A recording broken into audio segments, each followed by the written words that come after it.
So can we have your introduction? Yeah, my name is Prasad. I'm very proud to say that I am the first product of Neel Bagh School. In 1984, I went to Delhi for a job in SOS Children's Village, and I was introduced there as a product of Neel Bagh, the first product of Neel Bagh. So I'm very proud of that.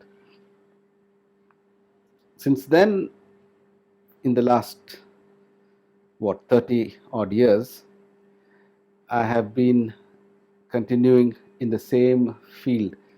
SOS Children's Villages is a non-governmental organization which was looking after orphan children. So I did not leave the NGO sector, as it were, right up till now. So and I worked with various NGOs, set up my own NGO, and now I am taking a step back and trying to see if I can help other people who are interested in doing similar work. For me, Neel Bagh is identical with Appa, David Hospero, as we used to lovingly call him. So I can't imagine Neel Bagh without Appa. And I'm fortunate about that because many people wouldn't have that luxury, you see, in the sense that after Appa passed away, the school continued and many people also studied there, and they didn't have the privilege of what I had. So therefore, for me, Appa symbolizes Neel Bagh in that sense. And luckily for me, I had the opportunity of being associated with him even before he started the school, much before starting the school. In fact, my father was working with him. In fact, my father was got married when he was working with him. So therefore, I was born in that household in that sense. Appa David Hospero is a person who would like to have people with him. So he wouldn't, he's a very inclusive man. He includes everybody into his fold. So we as a family lived with Appa's family. Not only my family, my father and my brothers, my siblings, but also a couple of other families. So this is something before Neel Bagh. So I had very good memories in Bangalore, where he used to work with the British Council as part of the education. I mean, he used to write textbooks for the government. So I do remember those days when he used to work there, and he used to rope me in for a couple of things. I would like to say two things in this context. One is he started an organization called Bangalore Little Theatre, BLT, in Bangalore in the late 60s and 70s.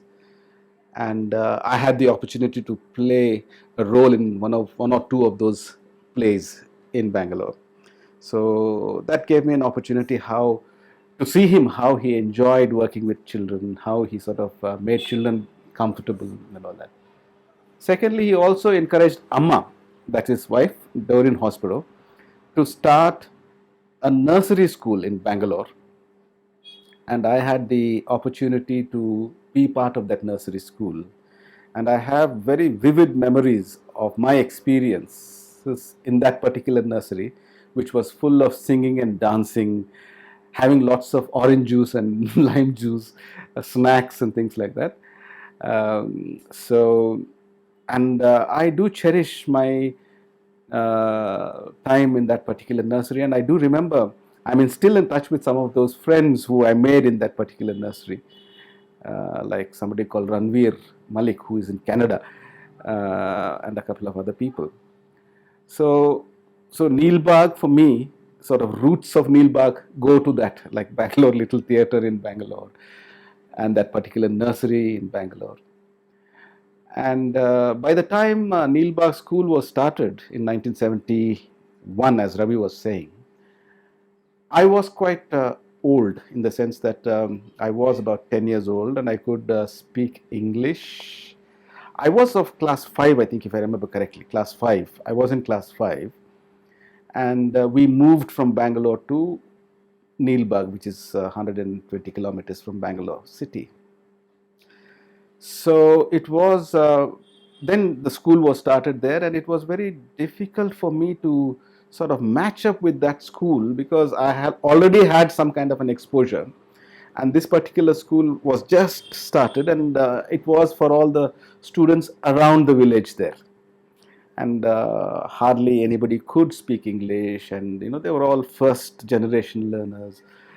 And for me it was a little bit of a mismatch, and for more than for me, I would say for my mother, probably my mother was very worried that I was taking a step back, because already I was in class 5, and these were young children, and of different ages, and whether I'll be able to sort of lose on what I had already learned. And that's the reason why she insisted to send me to Madanapalli. So I was put in another school, a government school actually, a normal government school. So I had that opportunity of going to a normal government school for 5 years, that is 71 to 77, 77, 78. So that 5 years was a very great contrast for me to see how, because my family used to be there. I used to be in Madanapalli. This 20 kilometers, I used to come home for the weekends and holidays and that. And I could see the school flourishing, Neel Bagh school flourishing, colorfully, children enjoying themselves, learning. Probably they were also sort of overtaking my English knowledge and other things by that time. So I thought, oh my goodness, am I being left out? So that was something. But I couldn't come in the middle of this particular course of 5 years of high schooling. So, but then I used to go to Neel Bagh school during holidays, when there were, when there were overlapping holidays, and then talk to other children, talk to Appa, talk to other teachers who were there. And I was very strongly convinced that I should get back to this school. So as soon as I finished my class 10 SSC, I went and told Appa that I would like to come back to this school. And then he said, open arms. He said, yes, why not? So for me, it was a fantastic homecoming, from Madanapalli town back to the school. And the same problem again, like I was quite old then. I was older than other kids. But then now I could cope up. And I think by that time, I also could understand that the Neel Bagh philosophy of seeing each one studies on his own. And then, so then that was my second entry into Neel Bagh school. That is 1977, 78. So normally people after school, people go to college. But after school, I went to another school. So I went to Neel Bagh school, and I started studying along with children who were, my brother was younger to me, my sister was younger to me. And then of course Lakshmi Devi was, all of them were younger to me. And the youngest, my colleague in the youngest of the school was about 3 years old, Krishna or somebody. So we all used to sit together, sing songs, play, and then we used to have a timetable, and then I used to get on with my studies. So that was a fantastic experience where I would have seen how the normal schooling was at that time, and what a great relief this was from this particular school, from the school that I came in. And then I started, I did my intermediate over there, and I did my graduation over there. So I spent 5 years. So intermediate, I studied English literature, world history, and civics. And then the same subjects I took on for graduation.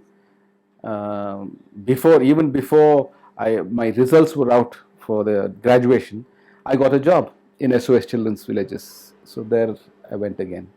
So that's how the cycle sort of went. The first thing comes to my mind is that it's natural. I mean, down to earth. A classroom, or for that matter, school, should not be something alien to the child, you see. like for instance, I can always contrast with my experience of the formal school.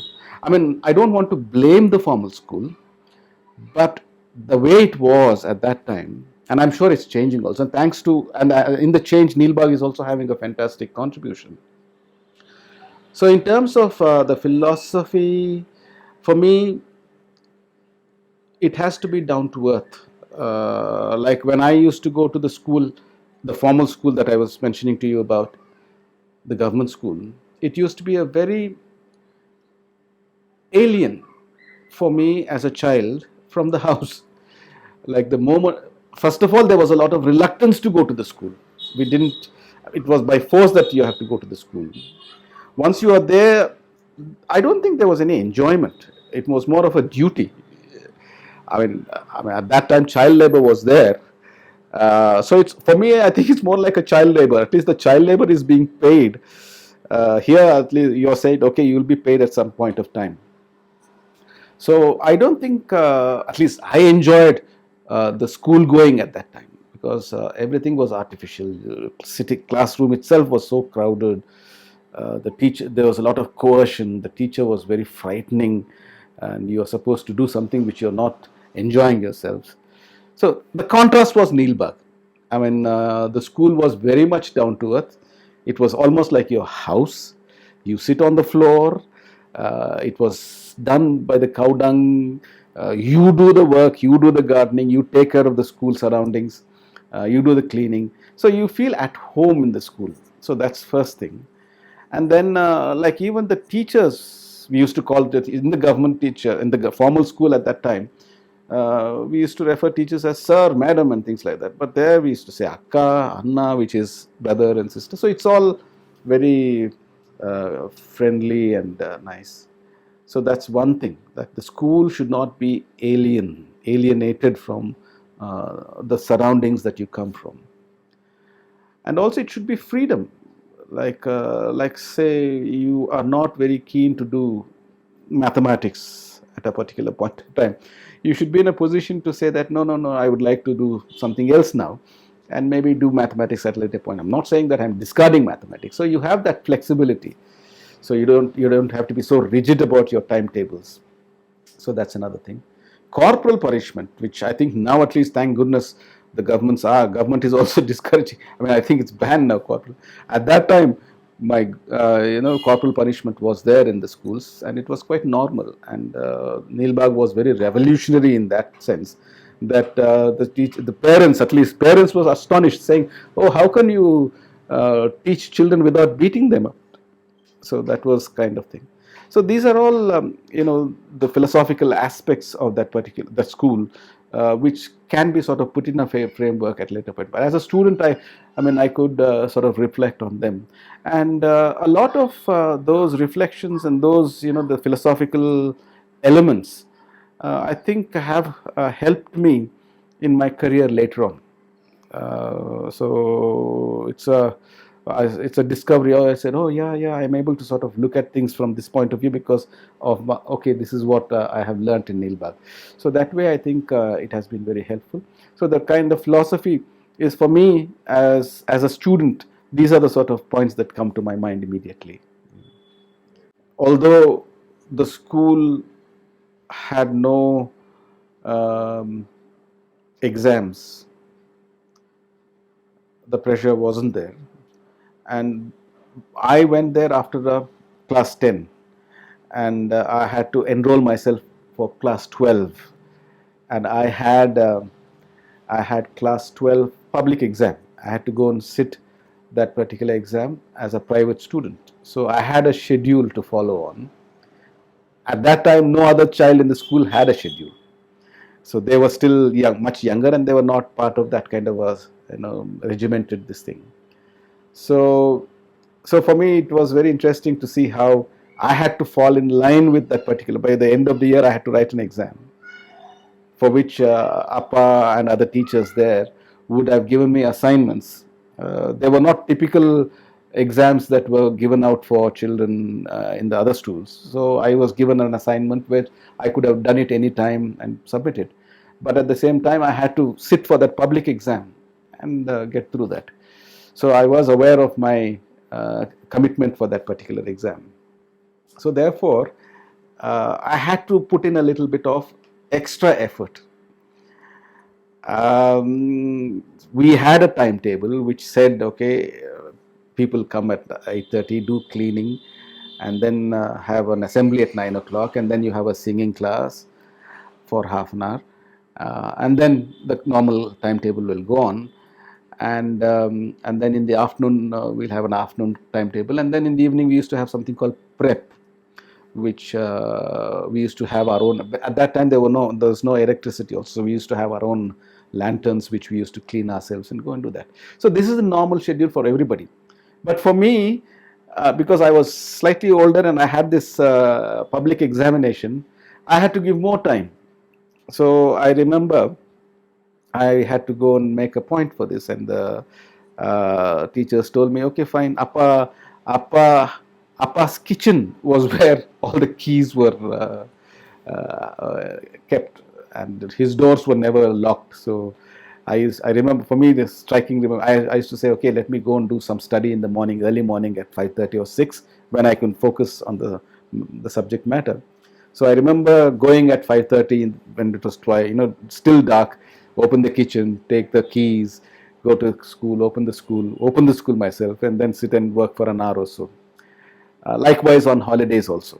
So if you had the initiative, if you had the commitment or the interest, the doors were open, so you could go and do it.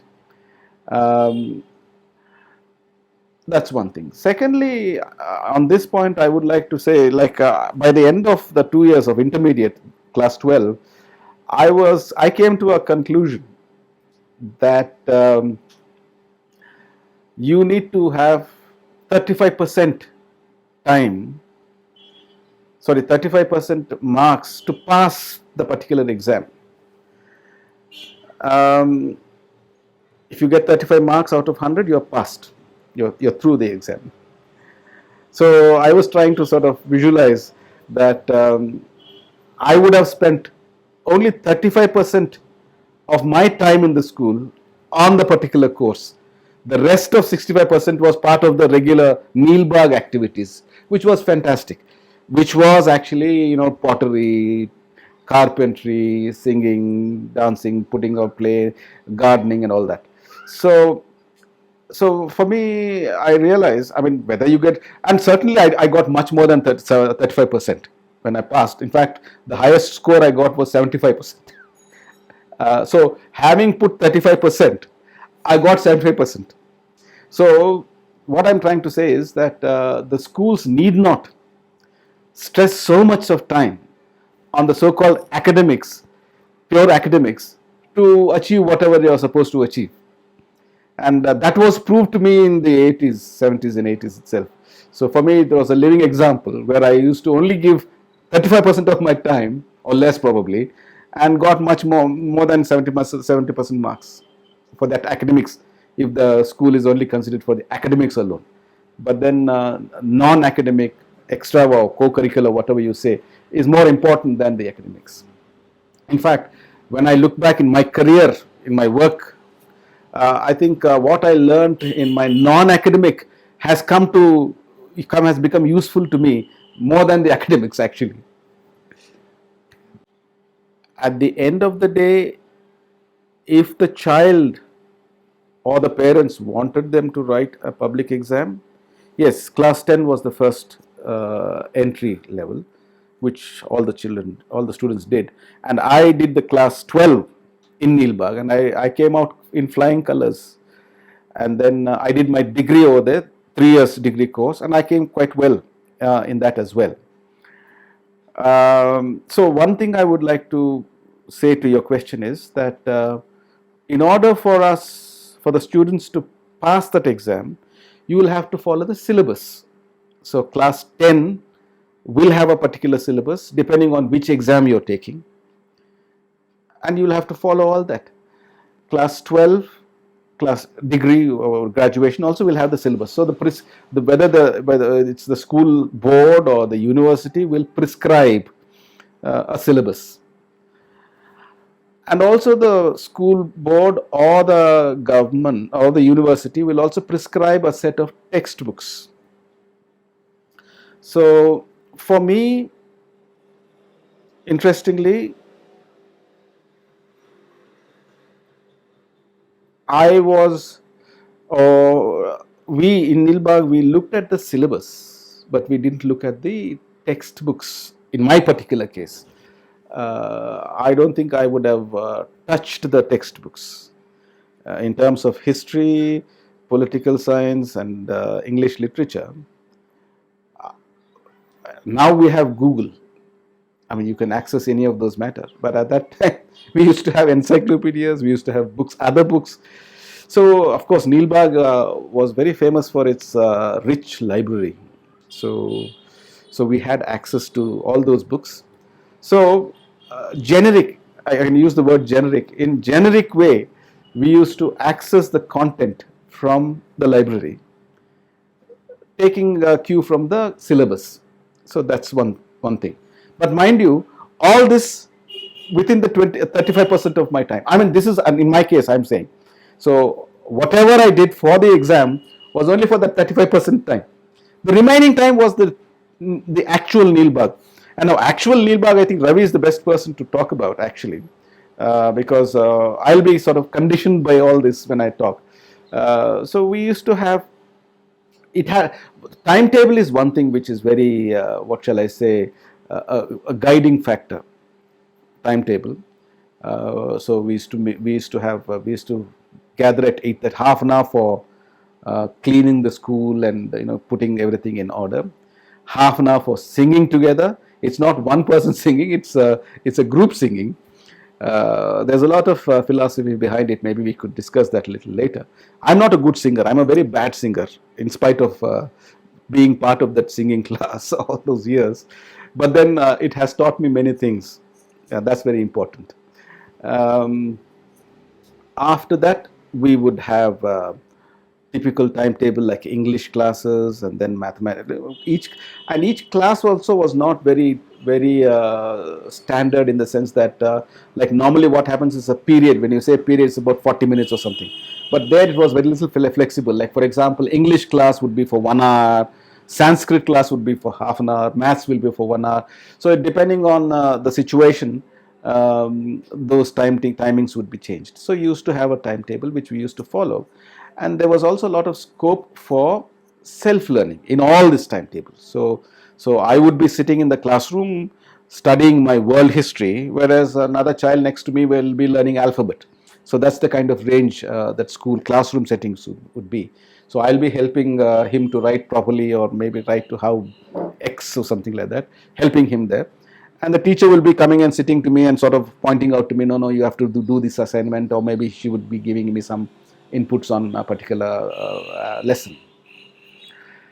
So the timetable would depend on so many factors there. In fact, I don't know whether you are aware of that. That Neel Bagh also had a teacher training center. So the teachers and the teacher trainees would be sort of having a lot of discussions, and so I think a lot of decisions would be emanating from those discussions as to what time what should be studied, and so it all, I think they had something in mind while determining what to be taught or learnt or sort of introduced. So each one would study on his or her own pace, but that doesn't mean that each one would be going in a different tangent. So in English, yeah, we are all in English class. In mathematics, we are all in math. So for me, there was no mathematics class. I mean, in my particular course, there was no mathematics. So I had the option of learning mathematics again, just for the fun, the sake of fun. And that's how I know Arvind Gupta also. Although I'm not I don't, my brother follows him quite deeply. But then that's how I came to know about certain mathematical concepts and all. So the stress is not very much on the syllabus. So the stress, it's more holistic in that sense. Yeah. What about food? Was there the food provided from the school, or was it? Yeah, initially there wasn't, but very soon Appa realized that it's a good idea to provide a snack in the afternoon. So we used to have a snack, a meal in the afternoon, um, which was very good actually, in the sense that it sort of energized us. We were running around a lot, and then and in those days, like morning breakfast is not something which was normally there. You see, so we would come home, come to school just like that. So a snack there helps a lot. Yeah. Who would be conducting your classes? Like you mentioned English, maths, so many different kinds. So Yeah, see, we had designated teachers, in the sense there was somebody who was teaching English. Appa used to teach English. Nicholas Anna, that is Appa's son, used to teach English also. Quite a lot of people. Penny Akka, Amma used to teach us handicrafts. So, like, then we had teachers. Indraka was there, Ushaka was there. You will be meeting them. So each one would be teaching. Like, if I just restrict to myself, for me, I had Appa teaching English literature, which was, I think I'm lucky to have Appa teaching me English literature, because I had the chance of, for me, there was Shakespeare. So he took me all the way to Chennai to put on a Shakespeare play over there. So who will have that luxury of studying Shakespeare and then actually acting a role on that in a big stage? Um, Nicholas Anna was teaching me political science. So I do remember having conversation with him about quite a lot of political theory, and what's happening around the world at that time and all that. Somebody called Eleanor Watts was teaching me world history. Fantastic. I remember she was telling me about so many things, international relations and all that. So what happens is that there are works which you do in the classroom, and there are some things which you have to do it face to face. So when my subject comes, when I sit with Nicholas Annam, so I would sit outside under a tree, and then we would discuss, and he would give me an overview on that particular lesson, and then he would give me an assignment on which I work on. I sort of refer to books in the library and then write something that he has asked me to write down. And then he'll do a lot of corrections on that. And then he'll make a lot of points for discussion. So it's a lot of dialogue. So therefore, it was very enriching kind of experience for the subjects that I had chosen, whether it was English literature, political science, or world history. So you had both self-study and dialogue with somebody who's much more knowledgeable on that, and also sharing the same thing with the rest of the people. Like, for example, I think it was Twelfth Night or something, that Shakespeare drama, which I can't do it on my own. So I had to work with other students who are younger to me, who are older to me. So it's horizontal and vertical learning in that sense. A lot of Neel Bagh, I don't know, I may call it Neel Bagh values probably, uh, which I think have helped me in my subsequent career. Uh, One of the, I mean, I've run projects, quite more than a half a dozen projects, long term, large projects, and people give me the credit on one aspect of my work. They say that you are a you're more like, I used to be the director. They said that you're more than a director. You're a teacher more than a director. So I think that is a great credit that goes to Neel Bagh. Like, I never direct in that sense. In the sense, I try to sort of ensure people understand the logic behind a particular decision or a particular action, rather than sort of imposing on the work. And I think that's the success of my career or the work. So that is something which I imbibed in Neel Bagh, where nothing is by force. When I ran a project for 15-20 years here, well, I never asked anybody what time you're coming, what time you're going. So people used to say, oh, you're not very strict on that. But then I could see the results. I mean, people would do the work uh, by enjoying the work, by looking at the purpose rather than just passing the motions, So that kind of things, I think the credit goes to Neel Bagh, you see. I like to say that Neel Bagh has influenced a very significantly the macro education system. I strongly believe in that. But unfortunately, uh, it's not given the due credit. That's very sad, I feel. Neel Bagh has shown the path in terms of inclusive education, in terms of quality education, um, and it has direct influences because I was a witness to that.